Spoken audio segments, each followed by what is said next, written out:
Good evening to you, Craig and Kala. Now, community leaders had urged the parents of the teens involved to turn their children in, and apparently that is what happened. Two 15-year-olds with their parents surrendered at the 73rd Precinct Station House earlier this evening.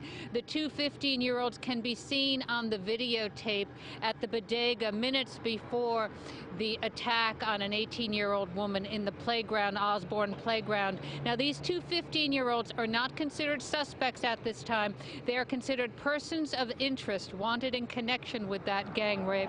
Community leaders gathered in front of the 73rd Precinct to urge the other three men, young men. At first, we believed they were in their 20s and 30s. Now it is appearing that they are all teenagers. They are urging the other three to surrender as well. All five teens were seen in that videotape at the bodega. The community leaders are particularly concerned about the gunman surrendering to police. Now, earlier today, also, the Brooklyn Borough president questioned how police handled the response to this rape. I want to thank those that have actually made the phone calls, and I want to thank those parents that were responsible enough to walk these two individuals in who are persons of interest. They've not been arrested yet. They're just being interviewed. But what we want to say, and I think you'll hear it as a cohesiveness here, we want those individuals off the street that committed this crime. Why it took 2 days for the community to know that a young woman was raped. Why did it take 2 days before this was reported?